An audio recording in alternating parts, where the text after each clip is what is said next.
Hello, my name is Sarah DeYong, and I'm here to introduce you to a new choral program starting in Stillwater called Raising Voices. Raising Voices is a choir for persons living with Alzheimer's and related dementias and their care partners to enjoy the health and social benefits of making music together. We begin rehearsals on April 26th at Hazel Modella Art Gallery at 1 p.m. So if this is something that you think you might be interested in, then please keep watching, and I'm going to explain a little bit about the choir. The first thing I want to tell you is a little bit about myself and where this idea came from. My name is Sarah DeYong, and I am a voice teacher. I teach at Oklahoma City University and out of my home in Stillwater. And I earned my Master of Fine Arts from Boston Conservatory at Berkeley. My area of research there was in trauma-informed voice care because I've always had the passion for the connection of well-being and the singing voice. Now, trauma-informed voice care explores how one's own well-being affects their singing voice. But when I lived in Minneapolis before my graduate program, I volunteered for a choir called Giving Voice, and this Giving Voice chorus is what Raising Voices in Stillwater is modeled after. This choir showed how the singing voice can greatly impact someone's well-being, particularly if that person is living with Alzheimer's or dementia.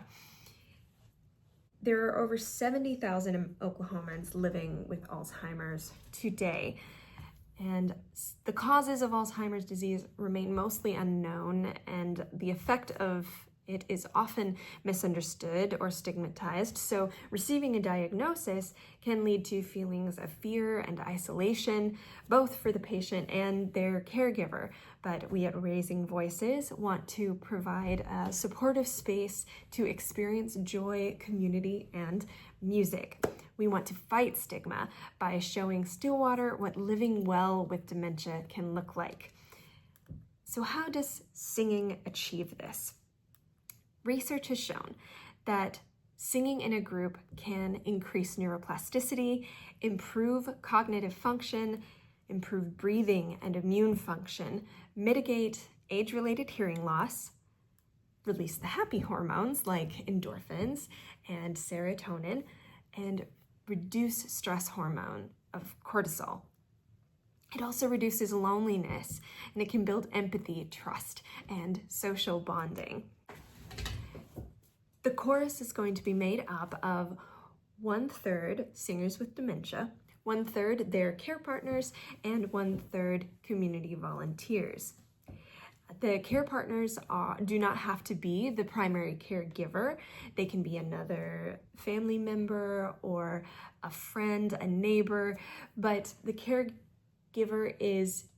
partner, is important so that they can provide transport and be a familiar face in the space.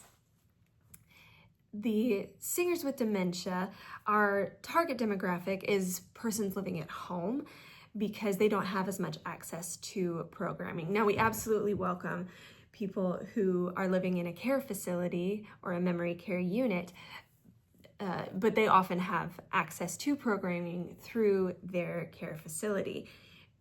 This is part of the reason why we chose a community space, Modella Art Gallery, rather than a care facility or a church, so that, first of all, it belongs to everyone in the community, but also so that in the event that someone living in a care facility wants to join the choir, they are also getting out into the community.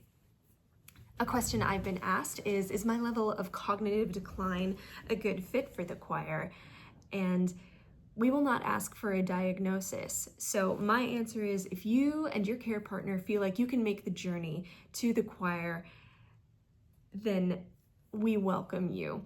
If that day you arrive and you need to leave, that's perfectly fine. If all you feel called to do that day is tap your foot or hum along, then we welcome that too. If you need to leave early, that's fine. We have a slogan at Raising Voices, and that's, "There's no wrong in this room." And we will be using that a lot, I imagine, because I'm going to be the choral director. It's my first time directing a choir, so there will be lots of mistakes, but thankfully there's no wrong in this room and we can all learn and grow together. The volunteers are there to support vocally, but also with task assistance. So turning pages or repeating instructions if I don't say them loud enough, pointing out measure numbers for where we're starting in the song, perhaps filling up water. And also to relieve the care partner of that responsibility so that they can simply focus on enjoying that time with their loved one. Of all three of singers with dementia, care partners, and volunteers, no singing experience is required. All are welcome in this space. And you will benefit whether you sound like a professional or not. And I think you'll surprise yourself with how much you're capable of vocally. It's important to note that Raising Voices is a community choir, not music therapy, and it's not a sing-along either. So music therapy would be something that is facilitated by a trained or licensed therapist, and licensed both, trained and licensed therapist, and it's usually a part of a treatment plan. So we are neither of those things. And we are not a sing-along either. Sing-alongs are usually just the melody line, everyone singing in unison, and they do not feature a performance. We do feature a performance. Sing-alongs and music therapy are wonderful, but what they lack sometimes is a sense of empowerment. The public performance gives that empowerment, and it allows all of the choristers to give back to their community by providing this work of art. I'd like to leave you with a quote on the idea of empowerment from a Giving Voice chorister. So this is Giving Voice is that choir that it's modeled after. This person said, "So often we're told what we can't do. Here it's all about what we can do." And I thought that was really beautiful. So again, rehearsals begin on April 26th, 1 p.m. to 3 p.m. at Hazel Modella Art Gallery in downtown Stillwater. We will be singing some familiar songs. We just picked our repertoire, but I don't want to announce it just yet. These songs are in 2 parts, and you will receive a binder created specifically for you with your part highlighted, and you will also receive lyric sheets. If you don't read sheet music, that's okay. We'll have lyrics for you. The rehearsal schedules will be predictable. We'll run along the same lines. We'll begin with a little bit of social time and then sort of a call to singing a warm-up song of some sort. Then we'll move on to do some repertoire. Then we'll have a little stretch break. Then we will have what's called a music and me moment. So someone from the choir is going to share what music has meant to them in their life. Then we'll return to business and we'll rehearse a little bit more on the repertoire. We'll have some announcements, and then we will have our ritual goodbye song and a little more social time as people exit. You will also sit in the same place each day. There will be a seating chart and name tags so that I can remember everyone's name, because that's not my greatest skill. So if I look down, then I will be able to see everyone's name. What else do you need to know? I think I'll leave you with one more quote before I wrap it up. Thinking differently about dementia. That is one of our missions. And here's the quote for you. "We need to recognize that there is much life to experience after a diagnosis. A life that includes friendship, laughter, and joy, a life that includes hope and possibility.